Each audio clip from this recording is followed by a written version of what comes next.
Hello, hello, hello. It is Friday night, so that means one and only thing. It's time for the Friday night block party. So hopefully, as people kind of straggle along and get into here, then we can get to talking about some stuff. But hopefully, for those of you who are early arrivers, because I see we have two watchers right now,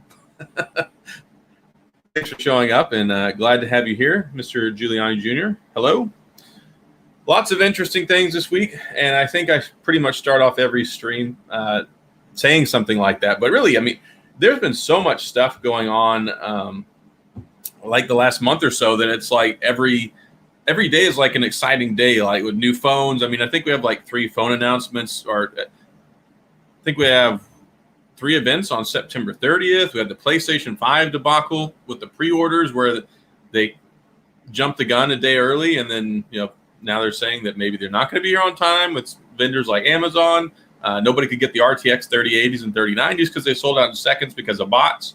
Phones, the Apple event, the new iPads, the new Apple Watch. So lots of crazy things in the tech world, and I'm sure we can talk about some of that stuff, and also whatever you guys bring up in the chat over there, because that's one of the things that I like to do here on the Friday night block party as opposed to the normal stream. Dan and I, we always do our Unhinged Tech Show on Wednesday night, but that's got a more structured and rigid format where it's like, all right, we're going to talk about this, we're going to talk about this, kind of like a wrap up and our thoughts and opinions on the tech stuff. And then on Friday night, yeah, of course we talk tech stuff, but we talk other things as well. There's a lot of stuff going on in the world. Everybody's worked all week long. So yeah, it's kind of nice to kick back and shoot the breeze and just have a good time. So for those of you who are here, I greatly appreciate you taking your time on a Friday night to stop by. I don't know if anybody else has shown up tonight, but I'm here. Luca, Shepdog, Christian, Geraldo, welcome. It's really nice seeing new faces in here, and I get a lot of regular guys that stop by, a lot of really supportive people in the tech community. So it's cool whenever we get the regulars that stop by, but then having other unfamiliar faces pop up as well. That's really cool too, because it's great to be able to talk to and hang out with new people, which is something that we don't really get to do a whole lot nowadays in 2020. And instead of going out with your friends on a Friday night, it's like, here, let me see what I have in the fridge, and I'll find a live stream on Friday night. So I'm glad that y'all decided to take your time and come stop by here. So hopefully everybody's having a good week. I don't want to get too down in the weeds with other things going on. I did see about an hour ago that we lost Ruth Bader Ginsburg, who's been a Supreme Court justice for a long time. So it's a very sad event. So of course thoughts go out with her and her family, and all that stuff going on. It's quite unfortunate. But the rest of the world, there's a lot of other things. I guess more exciting going on in a positive way. I'm curious. The Z Flip 5G has been told DeX is activated. I haven't used my Z Flip 5G in about a week, so I'm not sure. I did just test it out on the Note 20 Ultra the other day, and I messed around with like the wireless DeX and stuff. As far as the Z Flip 5G, I will look into that, and then I'll see if I can post a tweet about it or something. I may even make a video. I haven't made a video on the Z Flip 5G here in probably about a week and a half or two. I did my full review on it here recently, but yeah, I'll look into that for you, because I do have the Z Flip 5G and I like it a lot. And yeah, if in case I forget, just ping me on Twitter. You can feel free to ask. Shepdog, first time here. Heard you with Greg. Thank you. Yep, Greg is a great guy. I actually met Greg, or Greggles TV, as some people know him by. I met him at CES in Las Vegas back in January, and it was really cool because we're just kind of walking around by the TCL booth and looking at some of the stuff. They've got the new phones that were coming out. We were looking at some of the concept models. I, of course, was looking at the Blackberry mobile phones, and just kind of stumbled in, and there's a couple of guys standing around. It was Greggles, Josh Quiones, and Jason from Painfully Honest Tech, and one other guy there. Maybe one or two more people. I'm just kind of stumbled into the same area at the same time. It's like, hey, and started talking, and then we made friends. So Yeah, he and I made friends earlier this year, and great guy. I'm glad we were able to do the collaboration thing. If you ever watch, he did for a while these like midnight, like late night live stream things, and I would go hang out with him over there. And he's been on my show once or twice before, but super cool, really great guy, makes great content. So yeah, definitely. If you don't know who Greggles TV is, or Greg for short, go check out his stuff on his TV. His stuff, all of his handles are the same, whether it's Twitter, Instagram, or YouTube is Greggles TV. But yeah, but that was interesting. And this week was really interesting for me. I kind of got to check like a box on like a bucket list thing, I guess. So if you follow my channel or if you don't follow my channel, I've been a huge Blackberry fan. Long time. I've been using Blackberry since the year 2005. Totally love them. Awesome phones. There have been a lot of ups and downs, a lot of changes over the last 15 years because, of course, they were the number one smartphone manufacturer in the world for a long time. And then they got replaced by Android and Apple, and the rest is kind of history. But they made Blackberry 10, and then they stopped making Blackberry 10 phones. They tried making Android phones, and then that didn't work out. And then they licensed it out to TCL, and TCL made a few. And then they changed the license and created Blackberry Mobile.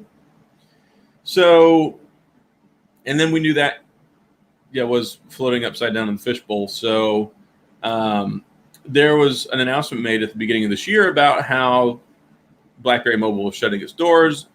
Of course, I made a video about it. And I had speculated, I had a really strong suspicion that there was going to be another company that would get a licensing agreement so that they can make Blackberries. And I was super happy about that. And then the announcement was made. So during all this process, I reached out to Onward Mobility. And I'd seen that they had done some other interview stuff. And I just sent them an email, and I got a hold of their PR people. And I was like, hey, I'd really like to do an interview with Peter if possible. And it took like a week or two, and then they did some talking around, and they got back with me, and they're like, sure, we'd love to. Here's some available time slots. Can you make this happen? And I said, heck yeah, I can make that happen. So, all these years, and of course, I would have loved to talk to Thorsten Haynes a long time ago. I would have loved to talk to John Chen. I'm going to reach out to him. I actually got a PR contact at Normal Blackberry. So I don't know if it's going to happen. I'm going to at least send an email and be like, hey, it never hurts to ask. I mean, there's so many opportunities, and maybe I can talk about this for a second. One other thing real quick. Luca, yes, Blackberry 10, they did make an announcement. It's going to be supported until January 2022, but it's more of that's when support is going to stop. It's not going to be like, hey, we're going to extend it beyond that. Of course they can. They said it was going to end already a couple times before. So I guess now that they're going to have the new Blackberry come out next year, they feel comfortable enough that they can do that. But yeah, and by support, I mean, that's a very, very loose definition of support. I mean, it's just basically on life support right now. They're not doing anything to improve it. Do you think change in Samsung Note 9 to LG Velvet is worth it? I think it can be. The Snapdragon 765G in the Velvet is, I think, a lot of people kind of benchmarked it around the Snapdragon 845, which is what's powering the Note 9.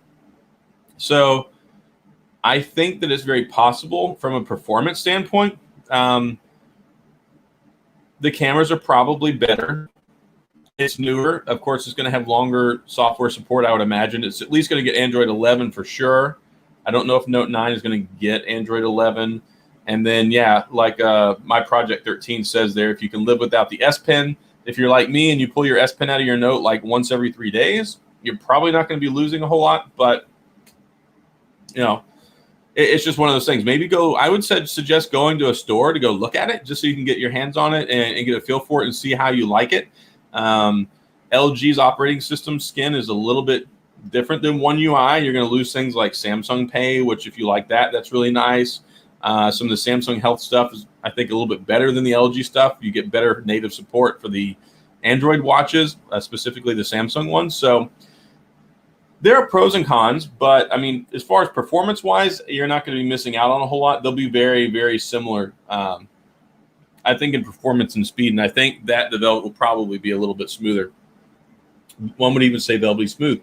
But back to what I wanted to say a minute ago, whether it's in the reviewing world, whether it's for a personal goal or whether it's an opportunity you have, I think it's very important to just ask questions sometimes, because whenever you ask questions, I mean, the worst thing someone can say is no. I mean, I had my suspicions on whether I thought that Onward Mobility would agree to an interview with me, but if I didn't say, hey, you guys interested, then it never would have happened in the first place. Of course, the answer would have been no, and hey, look who it is. I felt bad. I figured you would. You made me feel bad. I mean, I sent you the message because, I wasn't planning on you being on the show Wednesday. And Wednesday, like 10 minutes into the show, you're like, send me a link. Mm-hmm. So I figured you'd be sitting over there watching on your phone and like, God, he looks so sad and miserable by himself. I got to go get in the chair and ask him to send me a link. So I just sent it preemptively. Adam Matlock's Friday Night Fail. Maybe that's what I should change it to. Bionic is here. Welcome, my friend. Jeff J. watching on the Surface Duo. Hey, Surface Duo is a really nice device to watch videos on. I've got mine right here. And I've been enjoying it. The only thing I don't really enjoy is the price tag, because I don't think it's worth $1,400. But it is an enjoyable device in its moments. It's different. And that's one thing that I really like about it. Did you see Zach's jerry rig video today? I actually posted a screenshot from it. How much that phone bends without breaking? I haven't seen it, no. Okay, well, here you go. Right, 1 minute.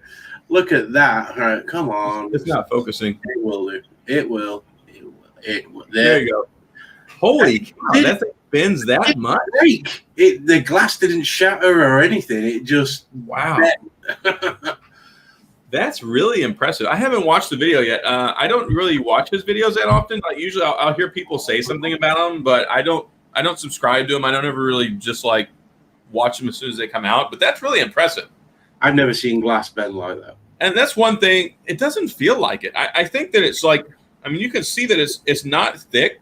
Like here, basically, it's like thinner than a glass screen protector. So like, they have, it's very, very thin layer. Like it's super light. It really doesn't even feel like glass. Like it feels very much like the whole thing is basically plastic.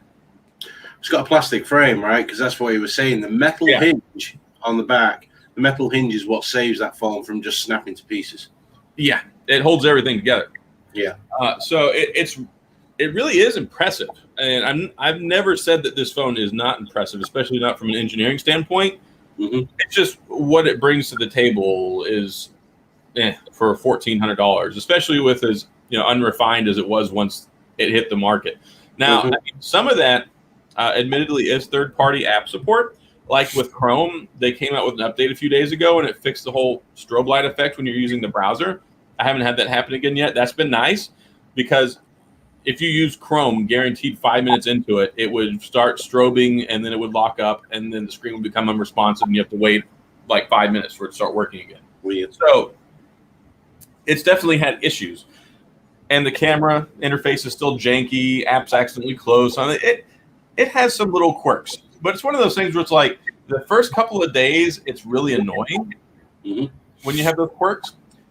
But then after you kind of use it for, I guess, like a week and you're just used to it, it's not really that big of a deal to where it bothers you as much. But like, the first day or two, it was really, really annoying. Yeah. It's like, when you first break your leg and then for like, it's really painful, and then just for the first week. Yeah. Yeah. After you're in a cast for a week or two, I mean, it'd be all right. It just numbs up. Yeah. You get used to it. In the hands. You know how many times I broke these, and after about 6 minutes, it's numb and good to go again. Yeah. It's like, it's very painful and real in the moment. But then after a little while, you just live with it, Yeah. That's the Duo. Now, you convince yourself it's worth it. I've said from the beginning that it's not worth it. I'm just a tech junkie, and I like new hardware. I think that's one of the reasons why the Fold is less appealing to me, because I have the other one and I just don't use it that much. You've not been wowed by it. Say, this is my first time, so I get to go. Ooh. You'll be in love with it. And here's the thing: the Fold 2 is a work of engineering, technological genius. It's beautiful. It's great. Yes, Dan has a channel. Yeah. English Dan reviews. Yeah, or just type in Dan and spit like here, Dan Gage, and you'll find my channel. Yeah. Go check his channel out. He's got good videos. Thanks. Arguably. That's very nice of you. Well, it's because I came on, isn't it? Yeah. Yeah. I mean, if you hadn't showed up in another 10 minutes, I'd be, this douchebag Dan, he's normally on here with me. Mm-hmm. Oh my gosh. Y'all dodged a bullet not having to deal with him tonight. Dumpster fire. Hey, there's only one trash panda of tech. Oh, and it's the homeless guy. Mm-hmm. Hey, we can operate the same space. I can be homeless tech man. You can be trash panda tech.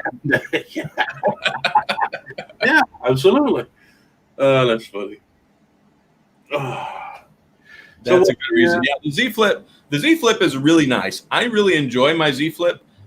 The only thing with me is I'll let you. Yeah, whatever. No. You bought a pink phone you weren't going to buy. No. Uh-huh. Not only were you not going to buy it, then you decided to buy it, and then after all the heartache that you gave me over my pink Note 20 Ultra, you got the pink Z Fold 2. Yep.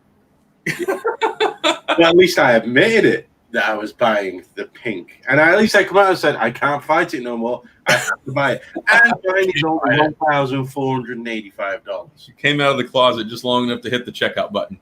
If I don't like it, I'm just going to say there's something wrong with it, and then take it back and get a black one. Mm-hmm. Yes. So. Plus, it was less. It was under $1,500 for mine. That's a really good deal. It's like $100 more than the Duo. That is a really good deal. I would buy one right now if I could get it for that price without having to trade in another phone. I mean, I can trade in, like, I've got an iPhone 10s I can get $550 for or whatever. It's just I need to send that in because I clicked the thing so I could trade that in for my Surface Duo. So I need to send that in. I mean, I already paid for it. See, Microsoft makes you pay cash up front for it. You have to buy it up front, and then you do the thing. Yeah, it's not. They don't give you the cash off till afterward. I guess they give me a refund or something. It's like it's weird. Theirs is kind of like through a third party ish. Ooh, that doesn't sound fun. I don't really know how it works. I'm a little skeptical about it, but it's through Microsoft. They have it set up. They're supposed to give me $550 for it, which whatever. And that's my thing. Yeah, I already paid. It was $13.99, so it was like $14. It was like $15.01 after tax and everything. It was expensive. And then I'll get $550 back. So yeah, like $950 I'll have paid for this, which I feel it's worth. The phone's worth $950. It's a very good $1,000 phone. Yeah. The problem is once you get over that $1,000 hurdle, like it's like each $50 to $100, I feel like there should be extra things in there. Like it's a good phone. It's made well. I think people, as long as this is something they're interested in, won't be terribly disappointed in it, knowing what it is going into it. Why they didn't put a very small notification LED on the front of it? Even if they just put it right here, like if they made the Windows logo digital, like a little OLED, and then it just flash if you got a notification or anything. I mean, that could be creative. Yep. I'm surprised they didn't do that or didn't think about it. But they could be doing with what Samsung. I think Samsung did this. I've said this all along. They could be doing what they're doing. First generation out, make it look like a bit of a, it looks like. Oh, the next one's going to be really good. I have a feeling. And the next one will be what the first one everyone thought it should have been, and it'll be like, wow, yeah, this is great. Well, that's very much like the Z Fold 2. I think that the Z Fold is good. I'm sorry, the regular Fold. The Z Fold 2 is brilliant. It's like it took everything, like the regular Fold feels almost like a prototype, even though it's a production model. Yep. Clearly, there are things that could have been better. Yep. And it's like if you look at the the Terminator and you look at like the T1000 model, like it's a big upgrade. I mean, the regular Terminator was very sufficient, but the T1000 model definitely was a significant upgrade. So I feel like they basically. I've never seen a phone that's addressed so many issues. Yeah. On the second generation, like it looks really, really impressive, and I do like it a lot. I have mine. I bought it in January, even though I paid like $1,700 or whatever for it. I just don't.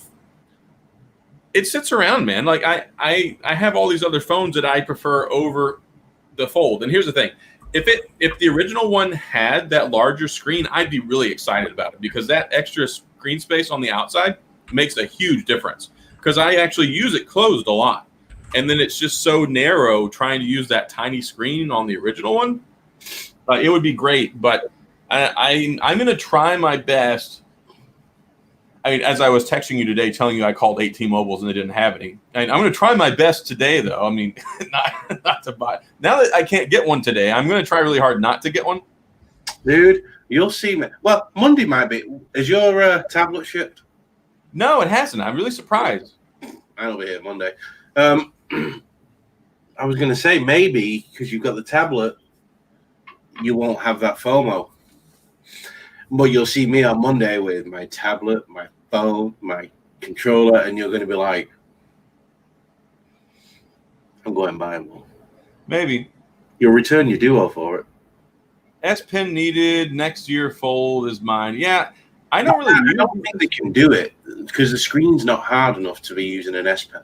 That's the problem. And here's the thing: it's too subject to damage. Like if you take your finger, like watch one of Jerry Rig Everything's videos about this folding screen technology. Even with the UTG ultra thin glass, you can crease the screen with your fingernail if you press on it.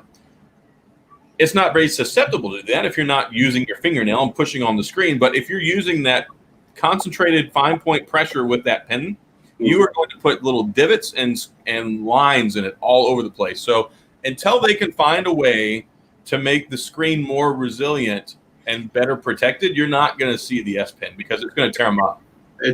I think that technology is a long way away. I think it's at least 3 to 5 years away, easy. Yeah, I think it's a long way away.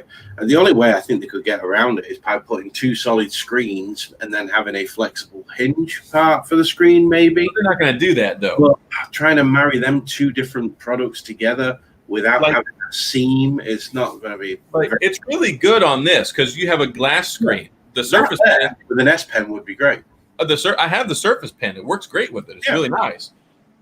I really like what this brings to the table because I like the dual screen idea with the Velvet and the V60, but I don't like that horrendous big bumpy hinge in the middle that just ruins everything. Yeah. This is the best of both worlds from so many perspectives because it just works. It's nice. Yeah. It's just that if this had some of the flashy accoutrement that the Z Fold has, this right here would be a Cadillac. Like if it at least had a camera on the back, that would be a big step. I don't even think it needs a better processor. It's no big deal. I did find out today though, it doesn't do 5G on T-Mobile, but it does 5G extended network with AT&T. Because it's missing band 71. Yep, no band 71. Yeah.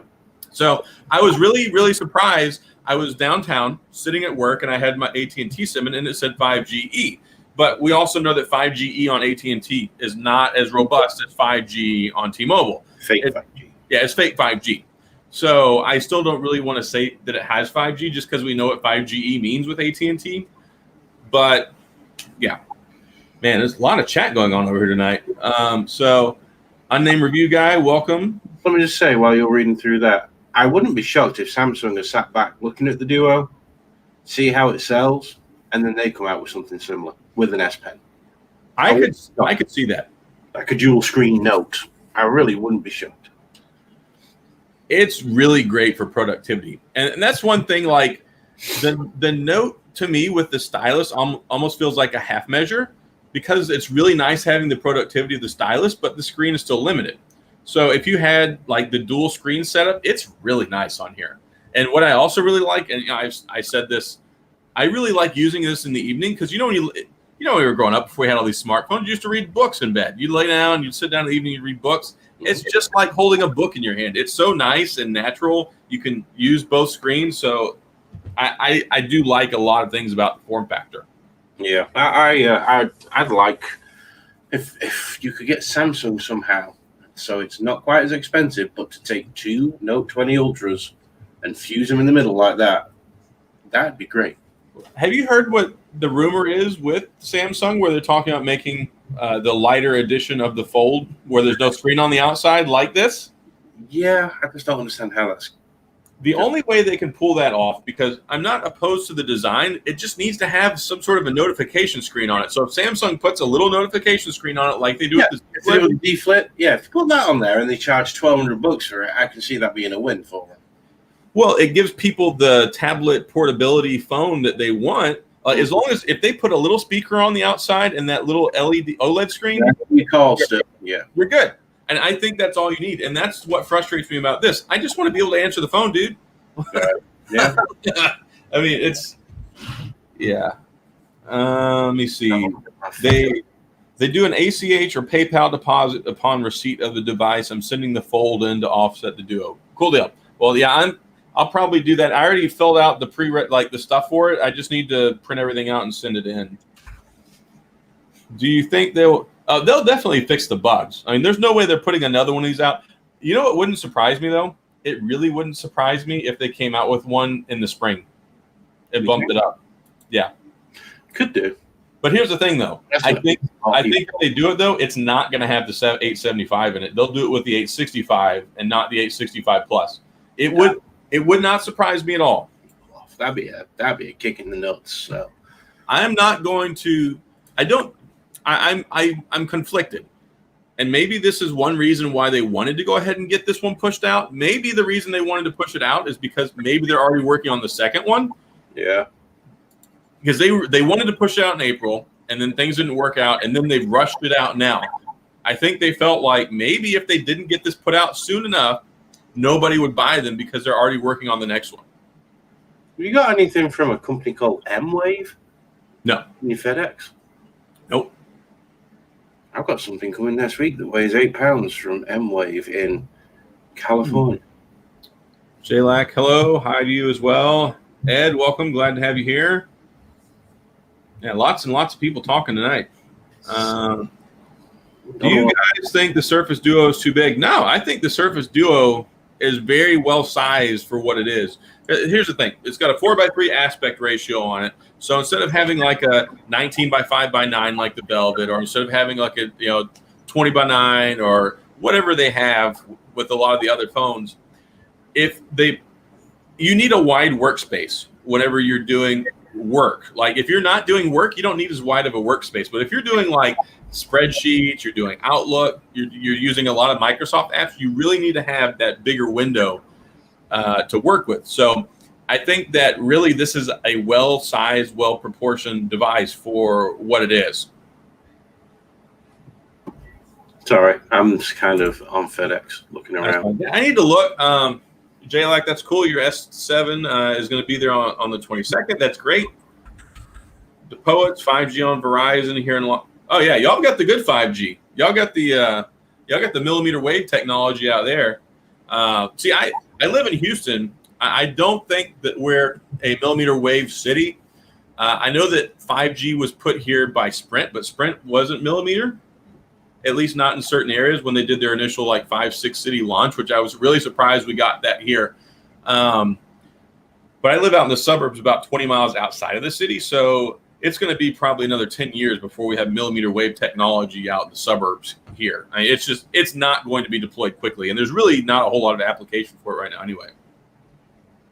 M-Wave has something to do with cell phones. It's not my fault, so. Not having 5G, Wi-Fi 6 wireless charging, and NFC kill the Duo for me. I don't use NFC, so that's not a killer for me, but I know a lot of people are kind of irritated about that. I don't know why they couldn't put NFC in there. It really, I don't think would have been an issue. Wireless charging. Here's the thing with the wireless charging. Wireless charging coils require space. So if they put a wireless charging coil in here, it wouldn't be this thin. That's just the way things are. So 5G, I don't feel that 5G is necessarily all that important to what the phone is, just because 5G for most people is not something that really gives much of a tangible benefit at this point in time. I would expect that next year's model, the Duo 2, I would expect going into 2021 should have 5G in basically every device, just because that'll be the third year that people have been putting them in phones by the time we get there. Oh, and Scott decided to stop by here. Well, I wanted a Duo and the Fold 2. I got the Note 20 Ultra for $390. So yeah, the Note 20 Ultra, I think, other than the battery life, to me is probably my favorite. It's tied for my favorite phone this year. Like if the battery life were better for me, and I just sent a text message to Dan earlier. 4 hours and 45 minutes at 16% battery, or no, 14% battery on my phone. Now, I know there's a lot of people like, oh, screen on time doesn't matter. Well, when the largest consumer of my battery is screen on time, like I use it a lot. I need it to last a long time when the screen is on. If my phone is dying and it has to be charged at 5 o'clock in the afternoon, that to me is problematic. So whatever way people measure it, everybody's use case is different. I know some people are easily getting 6, 7, 8 hours, but it all depends on how you're using the phone. The way I use the phone, it doesn't last a long time. So you have similar usage, obviously, because mine was like 5 hours max. And one day I got 3 hours and 42 minutes with like 3% left. Yeah, there we go. My Fold 2 has shipped. I get it Tuesday. Black audio. Yeah. So I like the black one. If I were to buy one, like if I were to seriously like go sit down and wanted to buy one, I would be inclined to get one from Samsung because I want the black one with the red hinge. Those custom colored hinges, I think, look nice. But I could live without it for the discount. So I would not pay an additional $600 just so I could have a red hinge. No, but if I got to pay $19.99 one way or the other, I'm going to get the custom one. See, I'd have the black with the blue hinge. Either way, they all look good. Though. Oh, they look great. Hey, and T is here. Welcome. Yes, I'm excited. Yes, it does. My 4A gets 7 hours. It's like, what? Can you play PC games on the Duo? Well, no, but you can play Xbox Cloud games on the Duo, and that is cool. And I have done that. I was playing the Halo Master Chief Collection. You can connect your Xbox controller to it over the Bluetooth connection, so that's really cool. If you have Xbox Game Pass, which I have like the ultimate one, which like $16.95 a month or whatever. That way I can play on Xbox, and I also have the cloud gaming.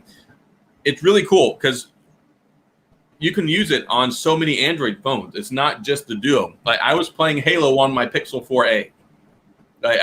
It works. You can even connect the Xbox controller with that. So that's really cool. Who's like I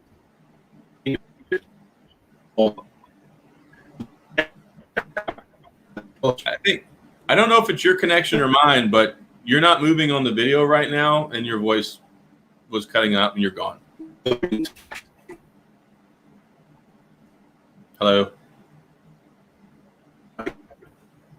So something is wrong with one of the internet. Oh, and he's gone. Must have been his internet connection.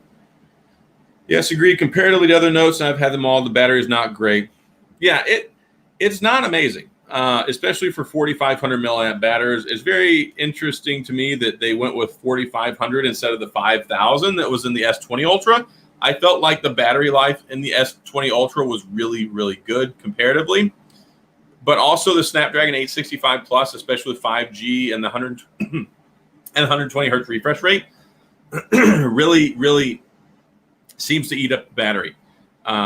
So yeah, it's just something with the combination. It's really sucky.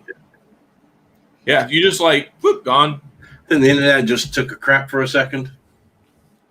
It happens. Yeah. Let me see. Future proofing is important, no doubt, but this device's lifespan is 24 months. By then, we'll have brought. Yeah, I don't think that Wi-Fi 6 or 5G are the reasons not to buy this phone for me personally. It's just that if you look at the phone and you look at what you can get with the B60 with dual screens, and you look at what you can get with the Velvet with dual screens, you can install the same Microsoft apps on there. And you can also get active stylus support with those phones. So it's like if you can get $799 for 90% of the same experience, other than the fact that the hinge is really big, it's hard for what the Duo brings to the table to say, yeah, you should go spend $1,400 on it. Especially seeing as you can actually remove the phone itself from the dual screen and walk around with the phone. You don't. That's a big bonus. Yeah, that's really nice. I love being able to do that. Yeah, you're not stuck with that form factor if you don't want it that day. Well, the other thing too, I used to do work, and I'd go to work and I'd leave the phone at home if I didn't need the dual screen at all. Well, I have a video coming out in the morning, the Surface Duo versus the Velvet. Yeah. And that's one of the things that I highlight is the ability that you can take the phone out of the case and you can use it on its own. But even when it is in the case, you still get the cameras on the back. You still have the ability to talk to the phone while it's closed. Yep. You have Google Assistant button. There's a lot that's there for the price tag that you don't even get with the Duo for twice as much money. Yep. Like, is twice as much money really worth this? No, it's not. No, I'm still struggling with the Duo. I mean, I can understand why people like it. I'm just not seeing it being the ultimate productivity device. I'm really not. It's not, because it very much sits in the middle. Like, it's just enough to where it's kind of like a tablet or a laptop, and it's just enough that it's like a phone, but it's not good enough at either one to replace them. So it's like there's a very, very narrow case scenario where this works. Yeah, like, a lot of ways you still need the other. It is. It's like it's confused and doesn't know what it actually wants to be. It's. I don't know. I think that their heart is in the right place. I think if they could get something like this that gives you an Android-based operating system but still gives you full desktop capability, it would really take this product to the next level. Yeah. And then also, if they made like a small little Bluetooth keyboard that you could like use or carry with you, because it's still not the greatest to type on. Yep. It's perfectly fine using your thumb on either screen for SwiftKey and all that good stuff, but I wouldn't sit here and type out an email on it. It would be maddening. Like, I wouldn't sit here and draft a document. I wouldn't do anything more than just a couple little edits or quick replies. It's not that good at being a communications tool. It's great for immersion. It's great for absorbing. It's not great for creating. So, but by the time you've got this little portable keyboard that you're carrying around as well, just go and get a Surface.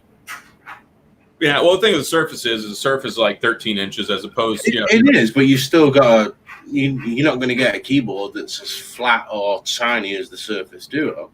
No, I just mean like not just one you can, like, if you need to carry it around with you. Remember, they used to make the fold-out keyboard, which was nice, but it still takes up considerable room.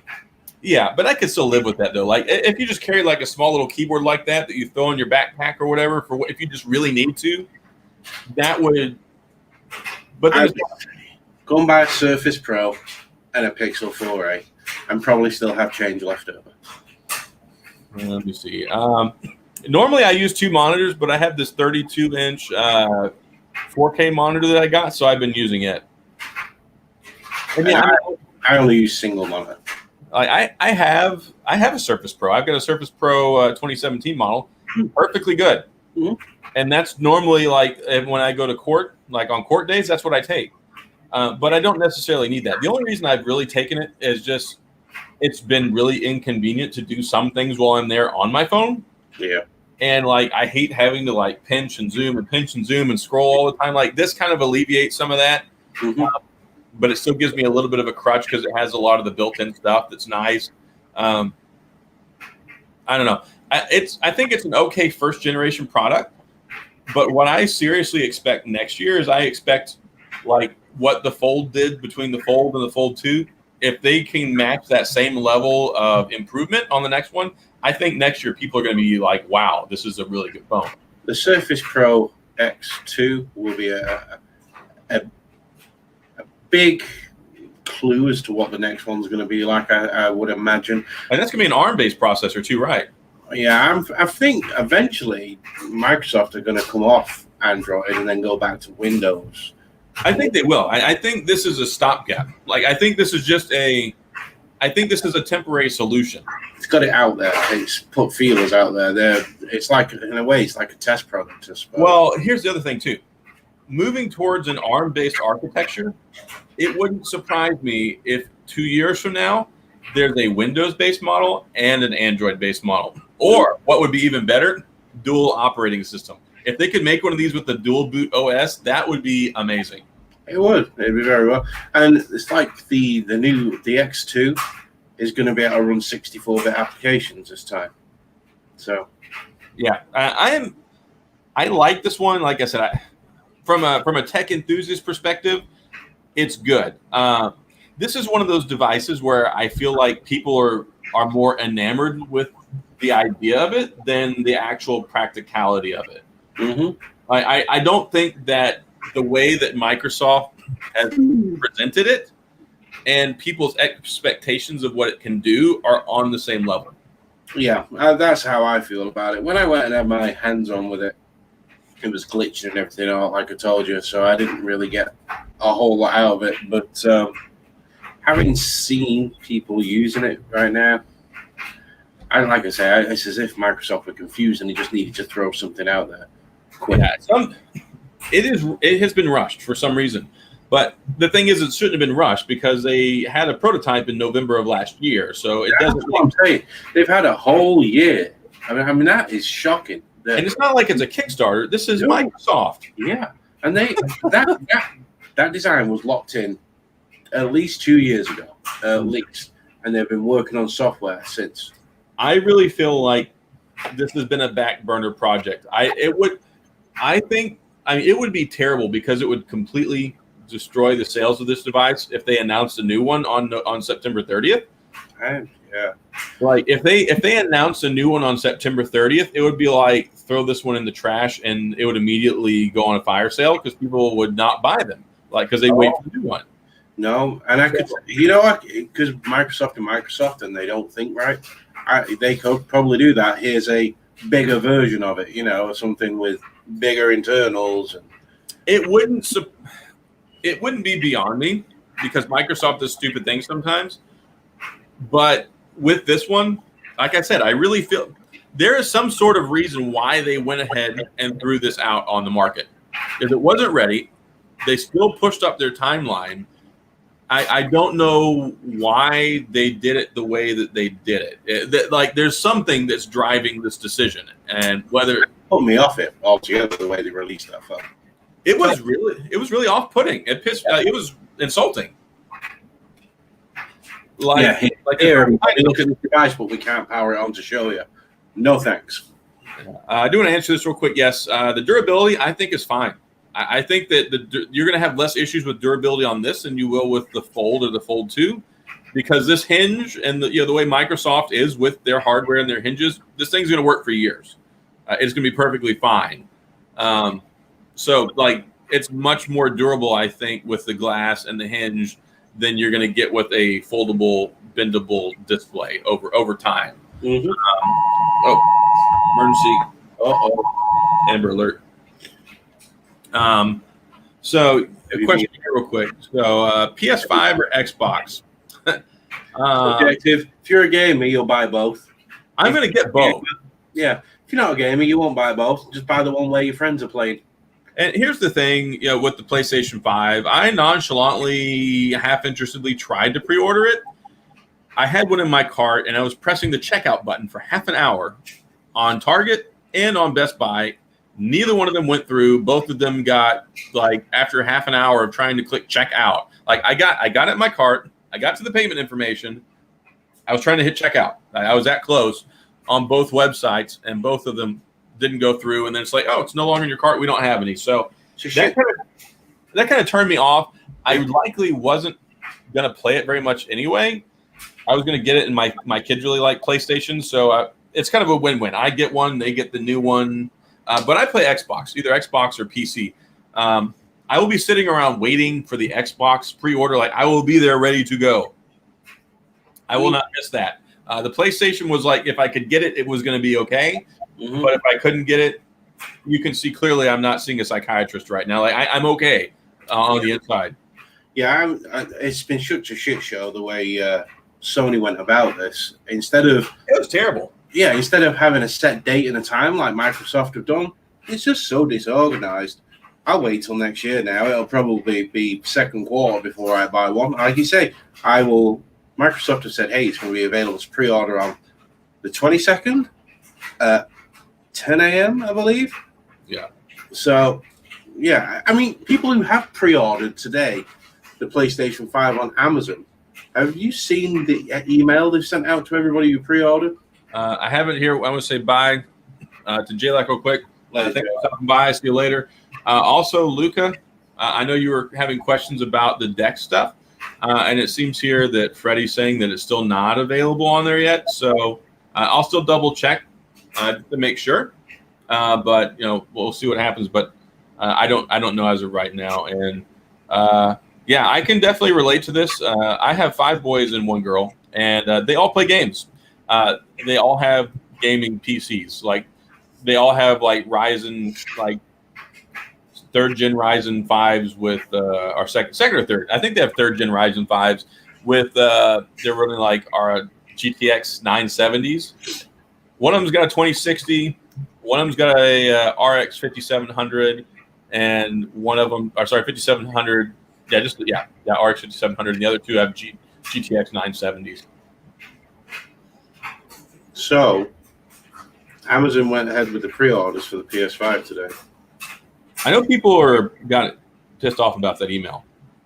Yeah, saying that you might not get it launch day. Yeah. Well, I retweeted that when I saw that somebody had posted that, and I was like, "Whoops, that would make me mad." Yeah, absolutely. Whereas Microsoft is saying we will have stock. Oh, that's good. Thanks for the super chat, J-Lack, and thanks for stopping by. Have a wonderful evening. Yeah, that's one thing. Like, look, if you can't supply the pre-orders that you're selling, you shouldn't be doing like. It's like I understand people want to get the sale, but if you get the sale at the cost of not getting somebody something on time, that's really crappy because people are like trying to get the pre-order to make sure they get it on day one. That's the whole point. So if you can't get it on day one, granted, yes, supplies are going to trickle in. I know this thing is going to be short stocked well in next year. That's how it always is with the consoles when they first come out. Like if you can't get one on launch day, you could be waiting 3, 4, 5, 6 months and still like, hey, we got one in this week. Check back next week. Oh, somebody already got it. It's difficult to try and get them. Mm-hmm. But the other thing is with PlayStation in particular, they're really bad about having titles on launch that support that for the new console. Like one of their biggest selling points is going to be Call of Duty Cold War, which you can play just as well on an Xbox One X, or you can play just as well on a PlayStation 4. Like, I don't like how they do that. They'll use a generational title as an appealing software title to get you on it, but it's not exclusive. It's like not. This is where the argument of when you get kids nowadays, and that's what a lot of them are. They're kids whose parents have bought them consoles and they're protecting their purchase. But the PlayStation's better because it has more exclusives. Okay, I'll give you that. It does have more exclusives. But you tell me how many people are playing those exclusives compared to the third-party titles that push the sales of DLC and things like that. I don't give a shit how many people buy Miles Morales Super Spider-Man. I do not care. There'll be nowhere near as many people playing that as Call of Duty Black Ops. And that's the thing. Nowhere near. Especially now that we have cross-platform compatibility with multiplayer games, Mm-hmm. That's where it's at. Like people, like exclusive titles are great, but you know what an exclusive title gets you? 20 hours of somebody locked into your console. It's a single player. You get 20 to 40 hours of single player one time, and then that's it. And they had to pay $60 to $70 for it. Whereas I've clocked 250 hours on Call of Duty Warzone for free. Yep. So the multiplayer and the cross compatibility is what keeps people locked in. It's just like YouTube. The YouTube algorithm feeds you things that keep you tuned in. It's what TikTok does. It keeps you locked in. TikTok won't be long though. Yeah. Oh, that's gonna be gone. I saw that today. I mean, what happens there? Oracle buy TikTok. Oracle's an American company, right? Yeah, I don't really know. I don't do TikTok. No. One of the reasons I don't do TikTok is most of the stuff on there annoys me. But the other thing is sometimes I started watching it a little bit in the beginning just to see what was going on. And I'd be like, all right, well, I'm going to get up out of bed and go do something. And then like an hour and a half later, I'm still sitting there watching those stupid 15, 20-second clip videos. Yeah. Just keep going and watching. And I'm like, man, I got to get off of this. One, because most of it annoys me. But two, it's like it's geared towards – it's like abstractly, when you look at it, you're looking at the beginning. It's like, why do I want to watch these 60, 30-second video clips or whatever? Mm-hmm. But then when you sit there and watch them over and over and over, it's like TikTok is not designed to keep you there for that one video like YouTube when you sign in to look at it. Its whole objective is to keep you sitting there as long as possible. Yeah. And plain simple. But that's how, just message me. but that's how Fortnite is. That's how PUBG is. That's how Apex is. That's how Fall Guys is. All of these games that you have now, they're geared towards this game is going to last anywhere from 5 to 20 minutes, and then you're going to start another one and another one and another one. And it's a great concept, and it keeps people locked in, but it keeps you engaged. Like, I played The Last of Us, and it's cool. Yes, you can sit there for a while. You can play. You play for like an hour, and you're like, all right, I'm tired of running around. I don't want to do this now. I'm tired of clicking through the storyline. I'm tired of doing this. I'm tired of the side stories. Let me just do the main mission. Mm-hmm. And I'm very selective with what storyline first, like, single player games that I play. Sorry, I'm just having a quick read. I was listening to you, but yeah, sorry. T-Mobile messaged me just to say, hey, that's quite nice. So the guy that dealt with me this morning has literally just messaged me now at the end of his shift to say, hey, Dan, I'm leaving for the day. I've been on for 12 hours, but congratulations on your new phone. I was really happy that I could help you. Oh, that's cool. Really cool. Did he ask to send you flowers and take you out to dinner? No, I'm too old for him. He sounded really young because he had to call me. So by the time I got my deal that I wanted to, and they sent me the payment link, they had a server issue with their payment center. So he couldn't make payment, so he had to call me, and that's when I realized he was about 4 years old. Yeah. So Michael Peppertech says, I'm loving the dual screen Velvet. Have you guys full screen on one screen and typing in the chat? Yeah, it's nice. It is very nice. It's nice to do that. Oh, goodness gracious. Wow, it's been almost an hour already. It's already 52 minutes. Yeah. Yeah. Xbox and PlayStation 5. Yeah, I mean, I like console. Like, console gaming, I think, is still really important because it gives you it pushes the gaming market, console gaming. It really does. It gives you so much for so little price. Like, I know people complain about $3.99, $4.99, $5.99. My video card to play games on the same level on my PC was $800. Just the video card. Yeah. So what you can get performance-wise out of a console that's guaranteed to give you titles for 5 years for $500 or $400 is a steal compared to the $2,000 I had to spend to play 4K 60 games on my computer. Yeah, absolutely. And then I was reading that they're going to have a lot of games are probably going to come out with what they call performance mode, where they'll drop down to 1440p and 120 frames a second. That is ridiculous. That's quick. Geez, yeah. Can you imagine having 144 hertz or 120 hertz refresh screen on your TV and 144 frames per second or 120 frames per second? That's ridiculous. At 2K. Yeah. Kyle, you think the Pixel 5, it won't just take on the mid-range phones. It will be the phone to have. There's no doubt about it. The Pixel 4a is probably the most complete phone of this year, and it's only $350. The Pixel 5 is going to build on everything that the 4a brought to the table, but give you a better screen, a larger screen, more cameras, and it's still going to be priced so well that if you're like, it's going to be so good. Yeah, absolutely. Everything is going to be good about it. People turn the nose up because it's only going to have a 765G. I mean, that's common knowledge now. But it's such a good processor. But you wouldn't know. And this is what annoys me. People who turn the nose up at it. There was someone who I was talking to a couple of weeks ago about it. And they were going on about a 765G processor. So I just said to them, have you ever used a 765 device? No. Well, shut up. Because you've never used one and you wouldn't know. You hold an LG Velvet next to a V60. One's got an 865, one's got a 765. You would not know that they both were running on different internals. It feels exactly the same. Yeah. This right here, Luca, is really exciting. What a weird day. I know. It's like I might have to take the day off. they must have got a memo that the world's going to end on like December 15th or something. It's just odd. I mean, never has that ever happened before, ever. Especially like Google came out first Yep. and said, we're going to do ours on September the 30th. And then you find out, oh my gosh, the Apple event is going to be on September the 30th, which is huge because that means new phones. Mm-hmm. If anybody thought that there were going to be phones at this last one, Apple never releases like tablets, phones, and watches at the same time. And we knew the tablets and the watches were imminent. So I don't think there was a whole lot of people that were really, really caught off guard that there was no new phones announced this week.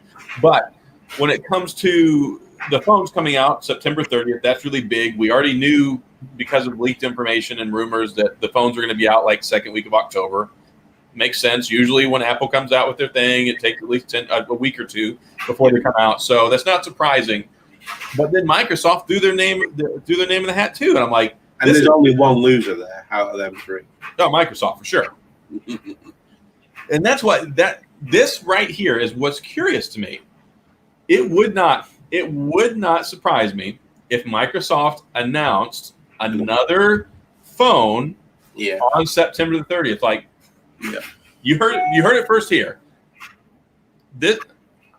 I would not be surprised if we see one on September the 30th. I really would not. Like, maybe they have a more advanced model. Maybe they have a cheaper model. Maybe they have something. But it's really odd that on September the 30th, we've got the Pixel 5. We've got the iPhone 12. How many people do you think that day are going to care about a Surface? Yeah, that's it. I just don't. Even if it snuck out that they were going to release a phone, I still don't think they're going to get any traction. Are they all made out timing-wise differently, overlapping or anything? I've not seen that. It doesn't make sense. It doesn't make any. Well, neither did bring in the Surface Duo forward like they did.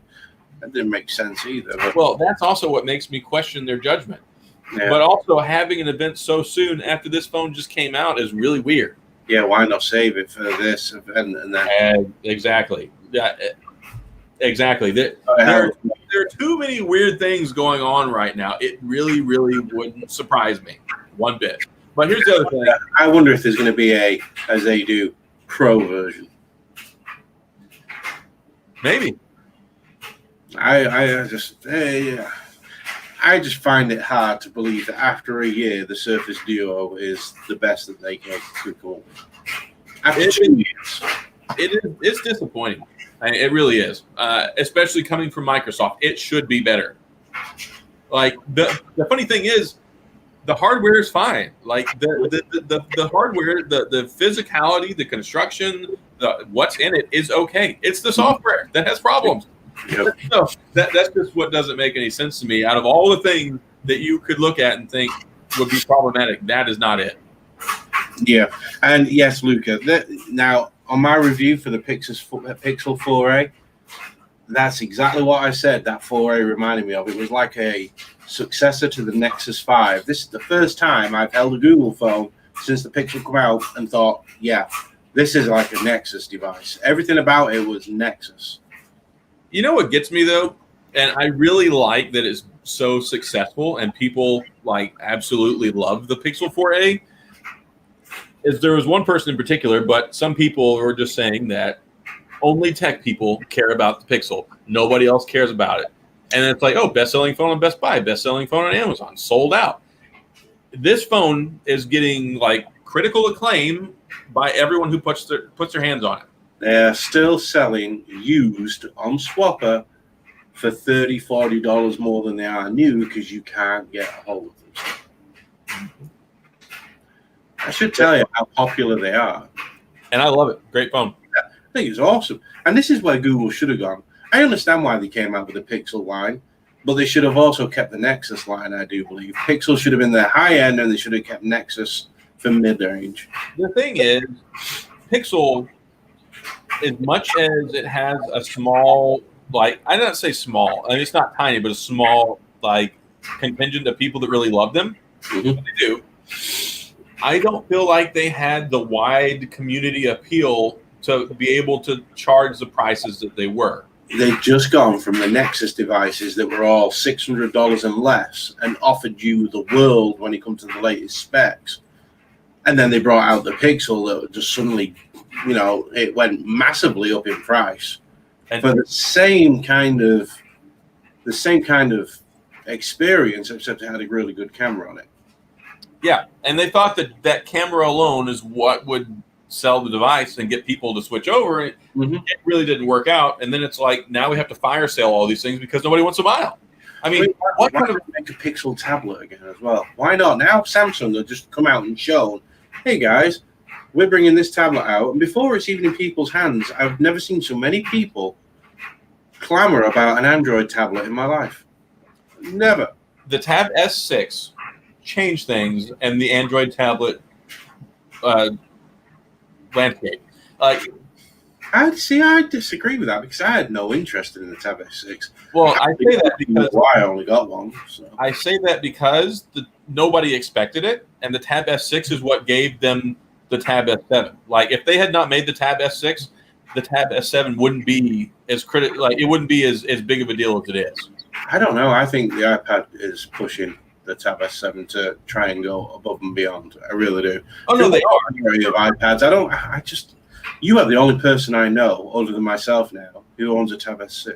I don't know anyone. The Tab S, like the Tab S2, the S3, the S4, the S5. I have an S2 and an S3.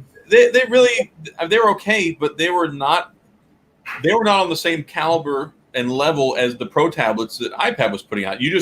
The apples and oranges, completely different. It was just the best that Android had to offer for a tablet, a phone-sized tablet is basically what it was. But now that they've got DeX, they've got One UI, the Tab S6 was a really good stepping stone for the S7. The S7 and S7 Plus, I think, are still not going to get the same level of attention as an iPad. They won't. It's enough that if you want to have a pro-level Android tablet, it's really capable. There is more people talking about the Tab S7 Plus, not the S7. I've not heard anyone really care about the S7, but the Plus. There's been more rowdiness regarding that tablet than I've seen since the Nexus 10. Someone just put it down there, the Nexus 10 tablet that Samsung built.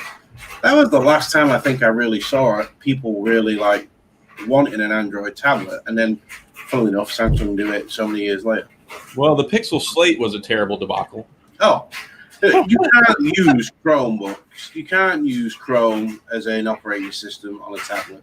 I don't care what anyone says. It's terrible. I had the Pixel book. Did you knew me then when I had the Pixel book, right? I got it for free, and I got the pen, and I got the kit for free, and it was pants. It was pure dumpster fire. And I love these products, but that's what gets me though. Because Pixel, like Google, is the authority on Android. It's like, why is this so difficult for you to get right? Yeah, I mean, just either stick Android on it or Chrome. Don't try and they bring the Google Play Store now to Chrome, so you can load apps from the Google Play Store on the Pixel book, and they run like doo-doo. They're terrible. It was terrible. They'd freeze up. Frames per second were terrible. It's a different ball game. Totally. Yeah, it is. But I still have not got a notification of shipment, and it said that it was going to ship out on the 18th. Was what Samsung says, and it says processing. Let me just click my FedEx, and I'll let me go and tell you where mine is right now. The controller. So this one must be. Let me look. Tablet. I have not gotten a FedEx notification yet. Yeah. Well, it's £3, and mine is currently in Memphis, Tennessee, and it'll be here Monday, 9/21 by 8 p.m. Getting some barbecue and some spare ribs in Tennessee, Memphis. That's right. It'll come in with sticky fingers. I'm like, what's going on? So it says it's in process, but it hasn't shipped yet. Let me go look on FedEx and see if I have an advanced notification. See if they printed a label yet. Yeah, you see, that's how I know, because it comes through in my text. I get a text message from FedEx as soon as there's a label created. Or see, I don't get until it's shipped. Oh, really? Yeah, I get them like way before. I can get a notification a week before they even pick it up. It's like, thanks. I should probably have a label here. We'll look. All right. So shipping, tracking. Here we go. Tracking, advanced shipment tracking. Welcome. Okay, start tracking. Nope, I don't even have it. I don't even have a label created. Well, I'm sorry to hear that, bro. Yeah, it is very disappointing. Yeah, I love how it says it's going to ship out by the 18th. I think I even paid extra money for expedited shipping. Like, don't they have that option with Samsung? I can't remember. What, express shipping? Yeah. Yeah, I didn't do it. I did the 2-day. Yeah, I paid like the extra $10 for the express shipping, and it's like The 15 so much for that. Yeah. And did metamorphic crystals, right? HTC. Google didn't buy out HTC. They bought out their design team. They took their design team from HTC over to work on Pixels. And you could definitely tell that it was a HTC team that designed a few of the Pixels. Very much. It was just a slimmed down version of the 6XP. No, the 6P was Huawei.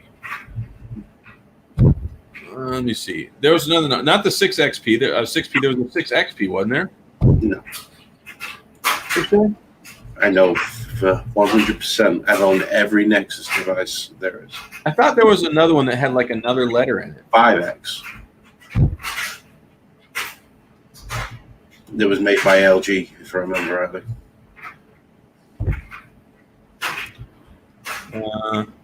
All Nexus phones. The G1 wasn't a Nexus. That was just a Google phone. The first Android Nexus. I guess it was a 6P. Yeah, I was thinking 6P, not the 6. It was a 6P I was thinking about. That's the Huawei one. I thought there was one before. The original Pixel that. Yeah, LG made one. There was two Nexus devices. Yeah. Mm-hmm. LG made the Nexus. They made the Nexus 4. They made the Nexus 5. Yes, and then they switched over to. They did a Nexus 5X, was it, when the 6P came out? I can't remember. It was 5X, yeah. It was 5X. Yeah. Oh, goodness. Motorola did the 6 because that was Shamu, the big old. It was basically a giant Moto X. It was so big. Yeah, it was a Moto X on steroids. Hey, right here, you can't go wrong with LG right now. LG is having a good year. Yeah, they have probably been. Can't say the best because we're not seeing what Pixel's bringing out, Google's bringing out on the 30th.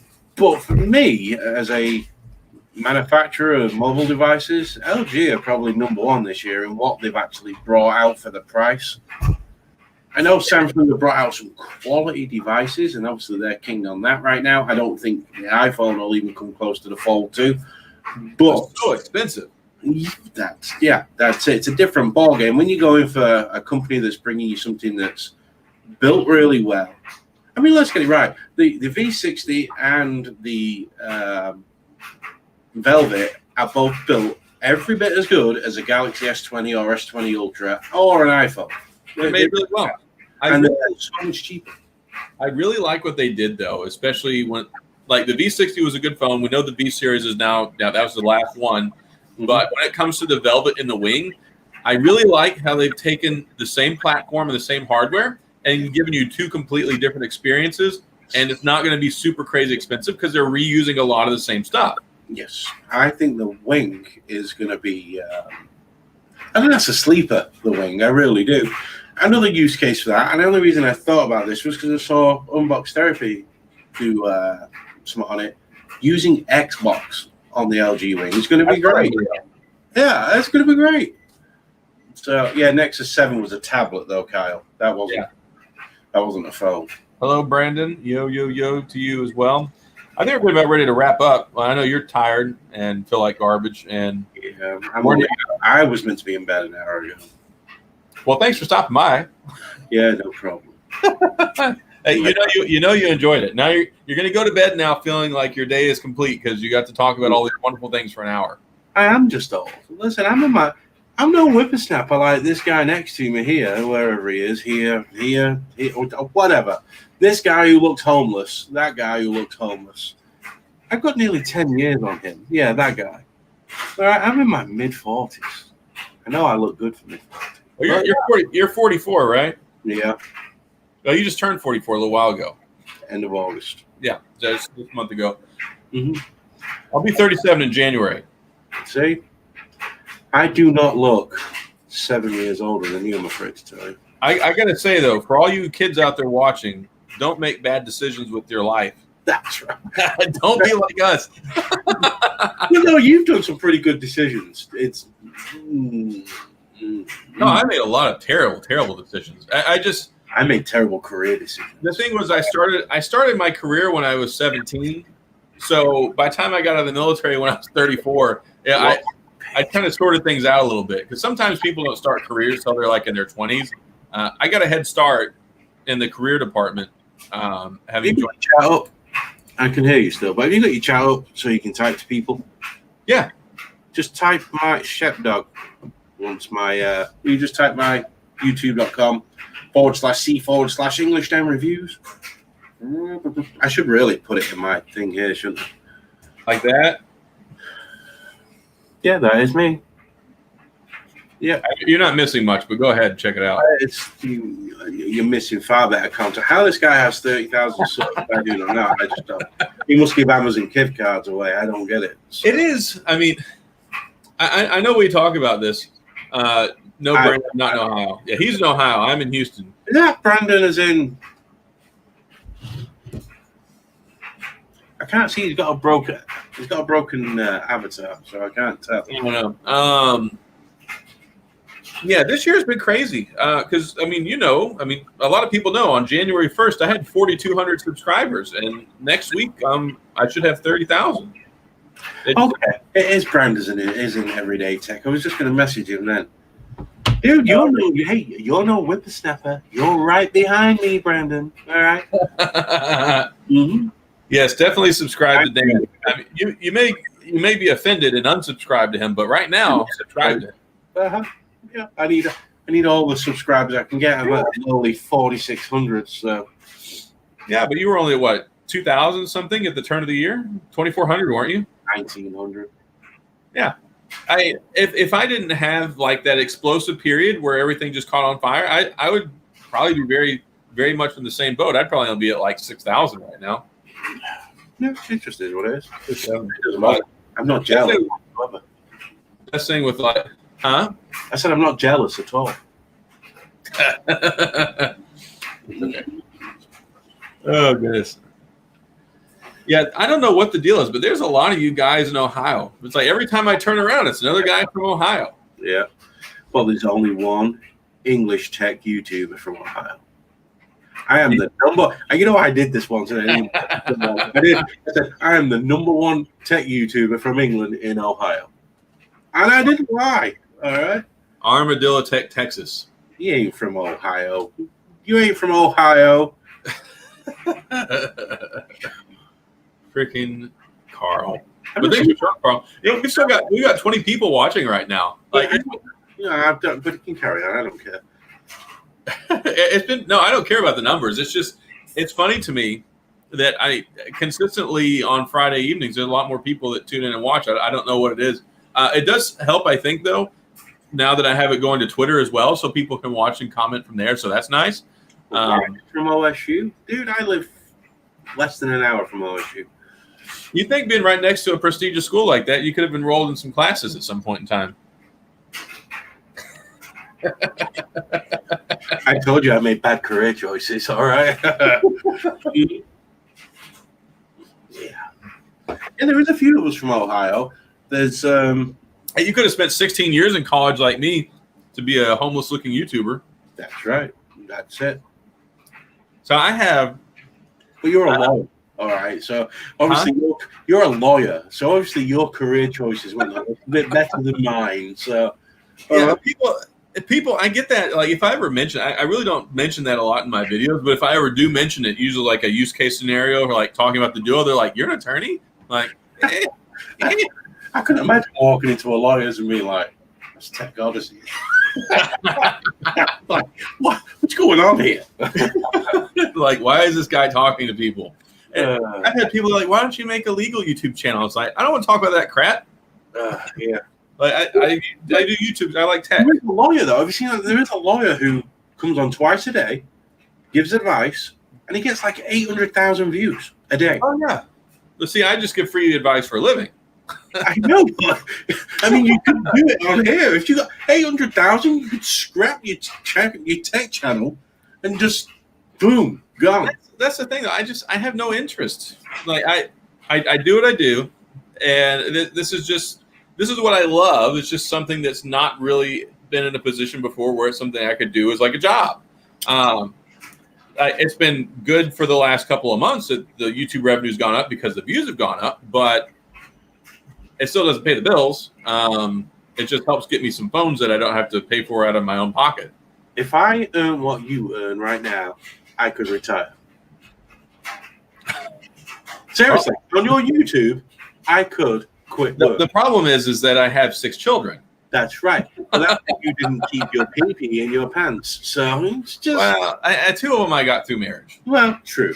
Well, I mean, I got 2 through marriage, but the upside was way better. I love all my kids. You have 4 of your own? I thought it was 3 apiece, so you actually have 4. Yeah, so I have 4 boys, and my wife has a boy and a girl. So it worked out, and the kids, we got married when they were so young. I mean, my wife's doing laundry. Sorry about that. Yeah, I've been hearing that. I kind of figured that was the dryer after a while. The washer and the dryer is in the next room. So we have 6 kids together. We're a modern Brady bunch, and I love all of them, so that's great. They're great kids, so I have no complaints there. But yeah, there's a lot of kids, but I still tell people I come from a family of 9, so I downsized. Yeah. Interior, but it's nice and sunny up there right now. I practice tax law. So what I do is I'm a public interest attorney. So we offer free legal services, and I work based off of basically grant funding. So I don't get paid. I'm not a driving around a Cadillac or a Mercedes or anything, but I help out low income taxpayer people with their issues with the IRS who can't afford representation. So people who are low income that no. Huh? So no, you're not getting anyone out of jail. No. No, if you call me, I'll show up and be like, hey man, what's up? Yeah, absolutely. Like, you call me? Yeah, I totally would not be the person to call if you get like pulled over for drunk driving, because I'd be like, hey guys, what's up? Can you let him out? Sorry, they said you can't go. Oh, yeah. It's one of those things, though. Like, people don't understand. Yeah. I get phone calls and text messages. It's like, you don't realize until you become like a doctor or an attorney, or you get people that you haven't talked to in forever that call you up and they're like, oh, hey, man, I haven't talked to you in forever. And I know as soon as I hear one of those questions, it's like, they're like, hey, man, what's going on? How are you? Like, that's a segue to I have a legal problem. Yes. It's very annoying. Right. And then they think that you'll just help them for free because that's what you do. It's your personal time. Mm-hmm. Yeah, they call me on a Saturday. So I got this problem. Like, I mean, you know me. I mean, I listen to I'm nice, so I'm not like, sorry, I'm not going to help you. Go pay somebody. Or but whenever it comes to doing legal work, it's very much like being a specialized doctor. Like, you don't go to like a neurologist and ask them to help you out with your cancer treatment. Like, yeah, we all went through the base level training. I specialized in contract review and taxes when I was in law school. Like, you don't specialize, but that's what I did. I mean, I was one class away from a contract certificate for specialization, and I took a bunch of tax classes, specifically low income, to help people with their IRS issues.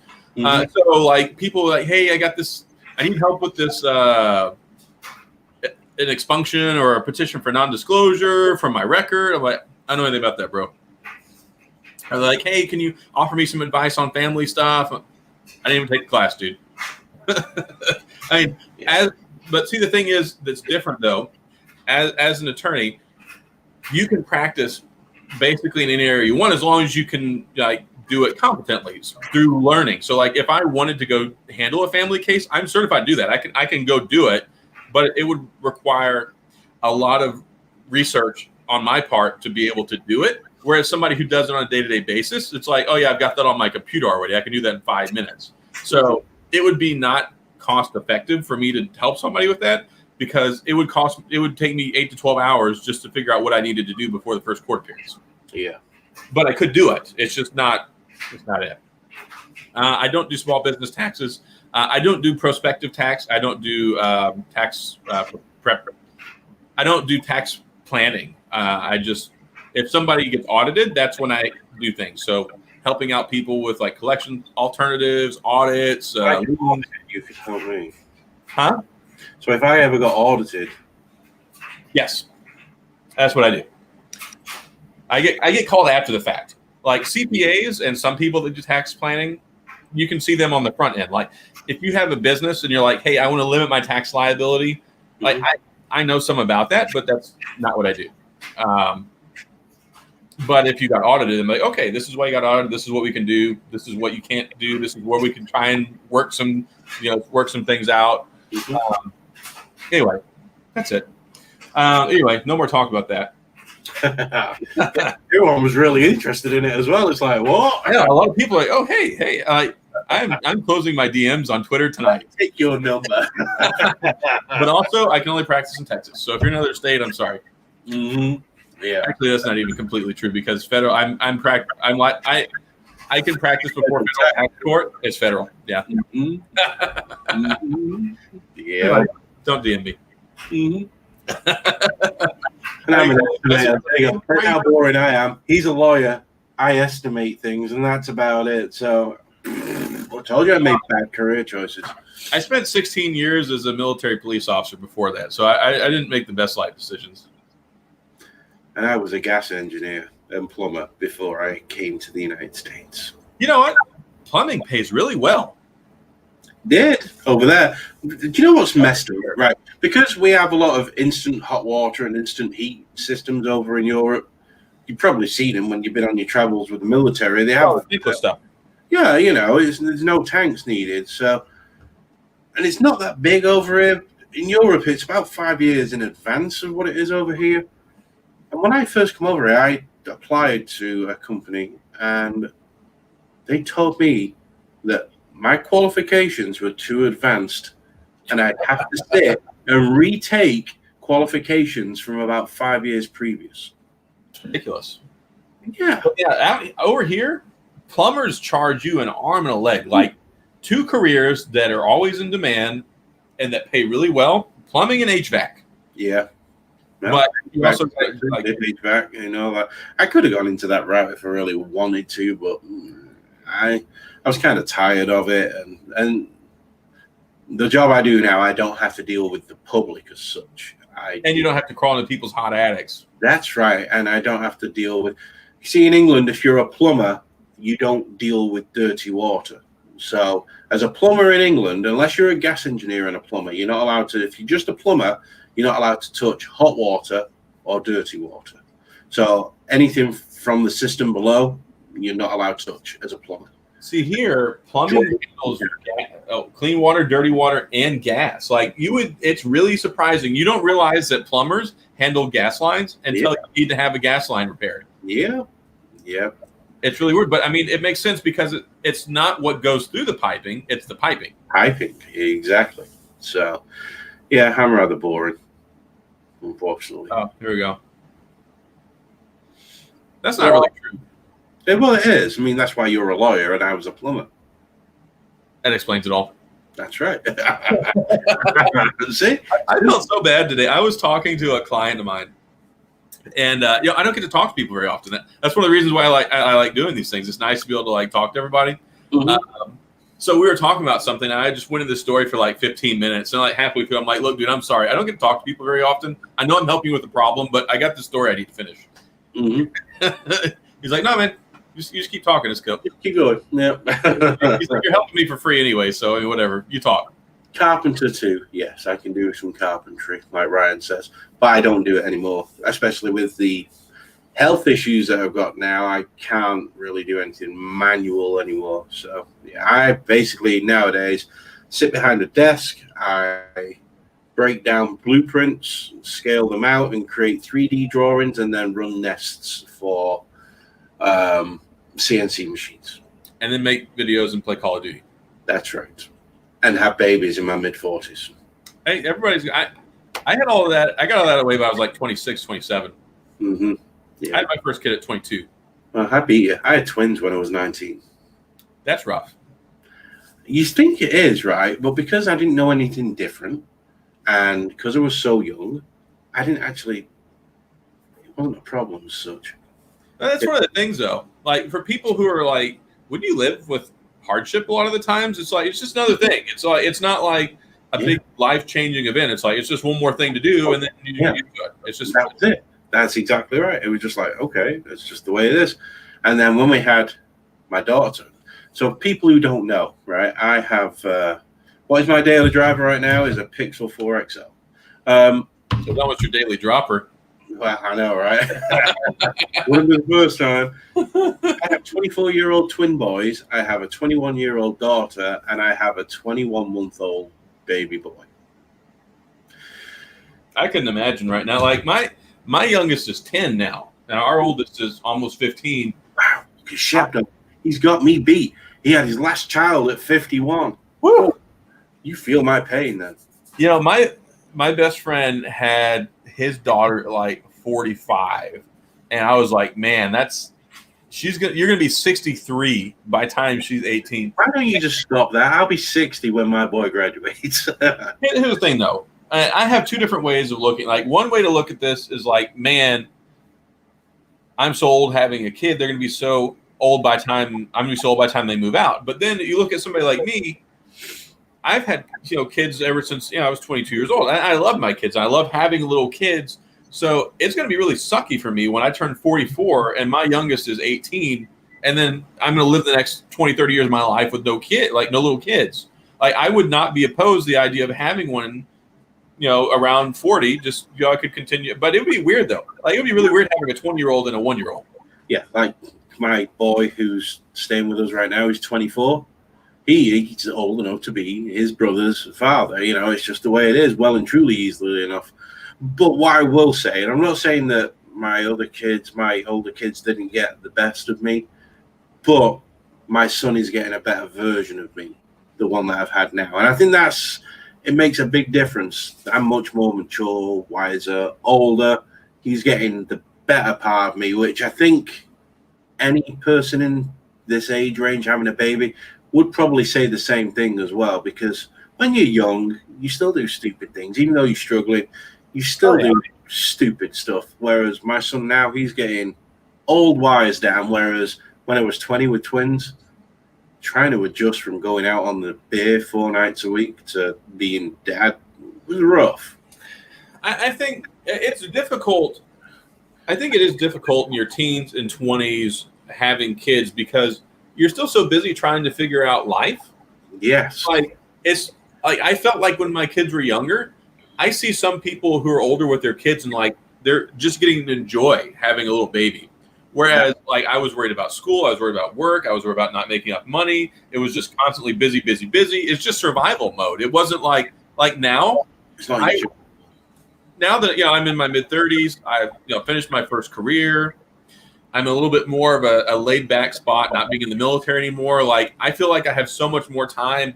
You have so much more to offer. Yeah, I really get to spend time with my kids now, as opposed to just being a provider. I'm getting to also spend a lot of time with them, and I like that because it's great. I have a great relationship with my kids. Yeah, I bring my boy up every day. Just not work and bring my boy up. I absolutely adore his little feet. Not that I didn't adore my other kids, but I was in a different mind space then because I was too young. If my advice is to anybody who's in the late teens or mid-20s, just wait. There is no rush. I think mid-30s, early 30s, mid-30s and older is probably a really great time for people to have children. Obviously, people are in different paths. So, what I'm saying, your average human, let's say, I think over 30 is a good time to have children, not when you're in your 20s. Or different. You're different. You're not settled. Like I've been with my wife now. How long have we been together? 9 or 10 years. She's in the bedroom. She'd probably punch me in the face for saying that. But either way, we've settled. We know where we are. We know what we're up to. We know what we're going through. And it's just better for the child. Yeah. I think that's pretty much the general sentiment. Like, when you're in your 20s, everything feels like it needs to be immediate. It's rushed. It's always this, that, this, that, this, that, this, that. By the time you get into your 30s, like, I think life slows down a little bit more, and you're more cerebral than reactive to things all the time. Absolutely. Good, Carl. She's crying when you asked her a question. You don't know my wife. Well, next month is mine and my wife's 8-year wedding anniversary. That's awesome. That's all. How long have you been together? 8 years. Got married quick? Yeah. Did you really want to? Our first actual date was like May 30th or June 1st, and we were married by October 20th. Hey, wife. Was that the wife? No. All right. Well, maybe she left me. But, was it you? Oh, yeah, you're definitely not my wife. All right. My wife waited 7-8 years because I said I'd never get married again after I've been married before. So I was never getting married, and I'm never having children. This was my first and only time getting married, and yeah, we dated for like 2 months and then got engaged and married like 2 months later. It works. You know it works. There's no formula. That's the thing. We dated for like a little while. And it's like kind of like this. Let's get married. Like, okay, great. And we got married, and we've been married for 8 years. I mean, there are people who date for 5 years and get divorced 2 years after they get married. There's no magic formula. There isn't. You're right. Like us, we could have got married years and years ago, and it was only because of me we didn't, because I was refused to do that again. But by us, when you went like this, you were referring to Leanne in the other room. That's right. No. You're like, we could have got married years ago. Yeah. Oh, goodness gracious. Yeah. And I'm lucky as well, because she puts up with me gaming, and your wife's the same. We are both very lucky in the fact that me and Adam, both big gamers. We play the Xbox almost every night. We do our videos. We do whatever we want. And our wives are happy because we're not out at strip bars or getting drunk, or they know where to find us. Very lucky to find women like that. She knows where to find me when she wants to get off Pinterest for a few minutes and come to a question. Off Pinterest. Yeah. She knows where to find me when she's not watching Facebook Live sales or nail tutorials. It's like, oh, I need Danny's in the garage. Carl says, I met my wife online, stayed together for 14 days, and we got married the next year. That's good, man. Well, y'all been married for a little while. Y'all just got y'all's second kid here recently, too. Yeah. Met my wife online, too. That's where I met mine. Yeah. Crazy, isn't it? I mean, technology nowadays, it's just insane. The fact that I've met a woman 3,000 miles away, eh? That was a big thing. It's fact that I met a woman. Before that, I was eyeing up Jeremy Judkins. I was like, But the fact that, all right, I was married to somebody else first, but the fact that I was able to online, I've met someone, moved 4,000 miles away, and got married again because of online. If this was 30 years ago, it'd have never happened, and I'd be still sat in a shit pot in Manchester, England, broke, thinking, ooh. Hey, whatever works. It's a brave new world. In prison. Was she a prison guard, and so are you? Please tell me that's how that works out. Hey, like 10, 15 years ago, there was a lot more stigma around meeting people online, but now it's so common. It's like the last 10 years, it's just like normal. People are too busy to go out and try and hook up. Exactly. People don't want to go out on their own anymore and try and hook up. People aren't as... When you're our age, you don't still go out in groups of 5 and 6 guys every weekend and go and get drunk. You just don't. So then you don't meet people. It's just the way it is. Yeah. Like the older you get, the less and less people typically go out. Mm-hmm.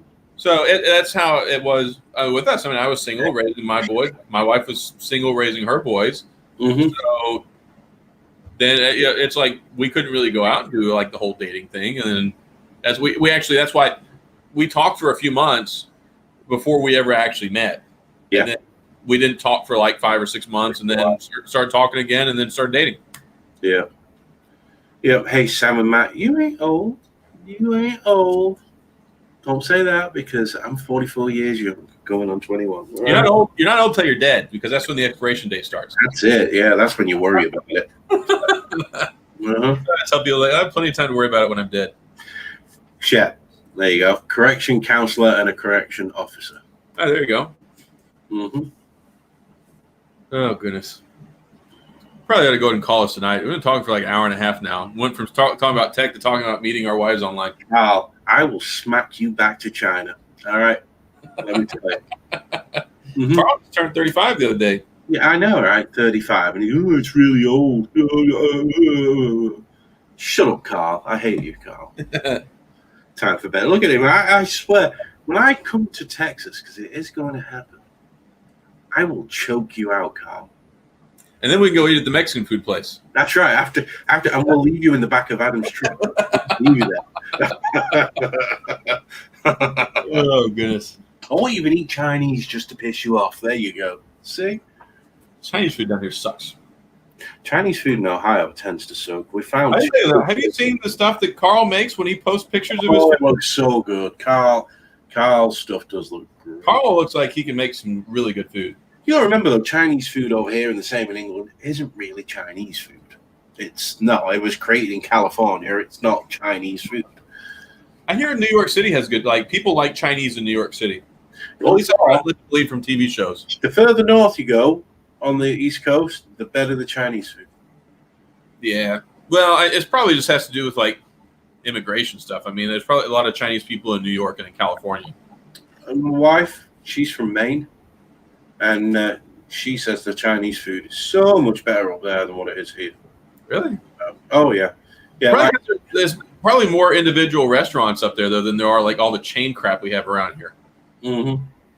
I did have canes for dinner. That was really good. The chain restaurants around here, even the local. There's two. There's a So's chicken. There's a So's takeaway. It's called, and there's another one called DJ Cans, and they are so good. Oh yeah, most of them are trash. I've been over to the Chinatown side. I actually went out there to give legal advice one time. I set up a community event out there and had an interpreter for the Chinese and Vietnamese boat people SOS community, and was helping them out with tax advice. What's a chip cob? I know what a cob is, and I know what a chip is in England. Do you mean a chip balm, chip buddy? I tell you, you've never lived. Guys, let me tell you. Take bread and butter, white bread, and then butter it, and then take, I'm not going to say French fries, but take some like home fries, I suppose, in a way, and put them on that bread and butter and eat it like that. You're going to love it. Let me tell you. You will love it. Maybe. Love it. And put vinegar on it as well. Vinegar on your fries. Oh, I'm telling you. My best friend is from England as well, and he likes his malt vinegar. Yeah. And gravy on your fries. Oh, beef. I can't do gravy on fries. No, it's gross. Like chips, cheese, and gravy. Oh, whatever you call it, fries. But yeah, you do a podcast together. So you're American and he's English. Is that the way it works? Poutine. Yeah, but it's not poutine in England. It's just from the chippy. You see, that's what you don't have over here. You don't have chippies, as we call them. The fish and chip shop. You go to the chippy to go and buy your fish and chips, and they do the pies and everything. And that's where you get your chips and gravy, or a meat pie on a barm. It's just a meat pie sandwich. It's so good. Well, I mean, the UK is a big island. Y'all eat a lot more fish than we do. We don't, though. That's the weird thing about it. Then why are fish and chips so big over there? Maybe they used to eat a lot of fish. Fish and chips isn't even the most popular food over in England. The most popular food in England is an Indian meal called chicken tikka masala. Oh, I love tikka masala. It's so good. Mm-hmm. It is really good. Right. I'll make a note of that. Across the Podcast with Sam and Matt. That's funny. I've heard of that. I'm going to have to, let me go and look that up. Let me go and see. I've heard of that before. If you got a link, drop a link in for it. Dave and Abby. 70 episodes. Here you are on Twitter. It's a shame it's so late. It's like I was loosely interested in playing Call of Duty tonight. I'm going to follow you on Twitter. So, there you go. Now I can watch. Matt Tyler. Why do I know that name? It sounds so familiar. I think there's another Matt Tyler in the tech community that follows us. Maybe. I think that's what it is. There's so many people. It's so hard to keep track of everything. Yeah. And that everybody's names don't always match up too, between like their names and their usernames and their channels and stuff. Why have I got 19 notifications? It's because that thing with Mr. Mobile today, and we got tagged by like 8 people. Yeah. And the funny thing is, though, like I appreciate that so many people tagged us. That's really cool. It's really nice that people look up to us and think enough of us to recommend us. And but like nobody actually is following the instructions. Like I really appreciate the sentiment. But Sam and Matt, I would come on your podcast, no problem. Yeah, for sure.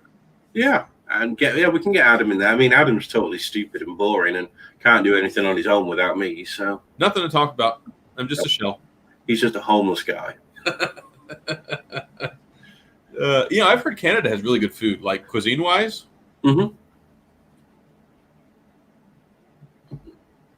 Oh, goodness gracious. Phones. Oh, yeah, we do phones. We do. I'm going to start doing a lot more audio. I'm going back into audio again as well, I think, a little bit. Yeah, I've kind of divorced myself from that a little bit. Like, I'm still going to do some of this stuff. I'm hopefully getting some new jabbers soon. I can't talk about it, but those will be sometime coming down the road. My Twitter handle, Shepdog, because for some reason I'm too lazy to open YouTube, is EnglishDan at EnglishDanYT. Here we go. Let me click on this. Andrew Paderis, I can only hope so. I really love Picture Password on Blackberry 10. If they could bring that over, I would be ecstatic. You really did like that. Do you have no? I do have an idea because so another company did it as well. Who else did it? Did Microsoft do it at one time with something as well? I don't remember, but they used to have it where you would have a picture and you have to line it up in a certain spot to unlock the phone. And I used to love that because it was before they had all the fingerprint sensor stuff. So it was better than just typing your PIN in all the time. So, yeah, it was. I love Blackberry 10. I love that screen unlock. There's so much. Like Blackberry 10 came along at like just the right place in my smartphone development. Someone else had it because I remember taking the picture and I'm going to swipe over to where I needed to unlock it. It wasn't BlackBerry at the time. The BlackBerry Priv also had it. They brought it over on their launcher. Oh. Huh? Did I have a Priv? No. Did the Storm have it? No, I don't remember. Yeah. Yes. I have my Key 2 right here. It hasn't been getting used a whole lot lately because I've got the Z Flip, I've got the Note 20 Ultra, the Pixel. I mean, so many stinking phones over the last couple of months. I haven't got to use it, but the Key 2 is great.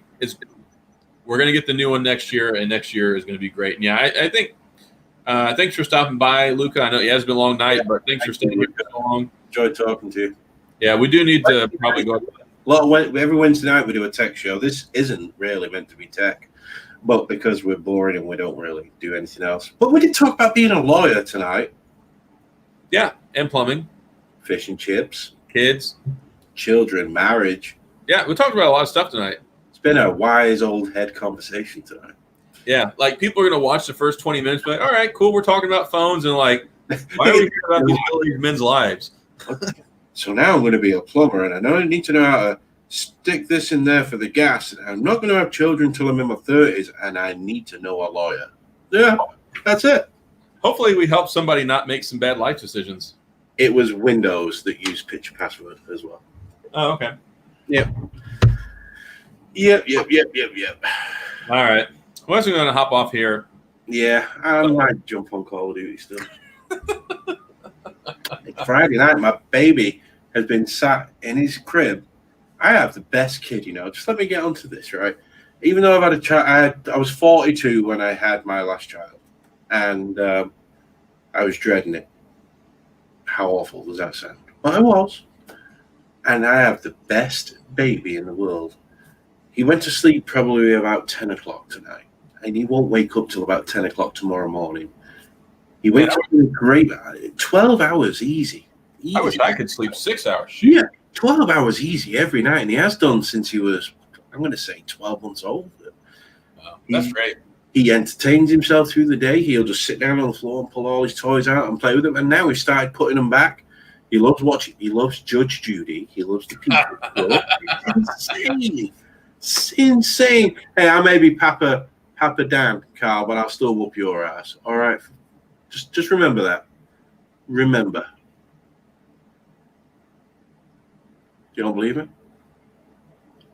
You don't believe me? Go for it. Are you talking to him or me? I boxed for 11 years, just let me tell you. And I don't mean box like on a factory line putting things in a box either. Right, yeah, he worked on an Amazon assembly line. Look. See? Looks like balls.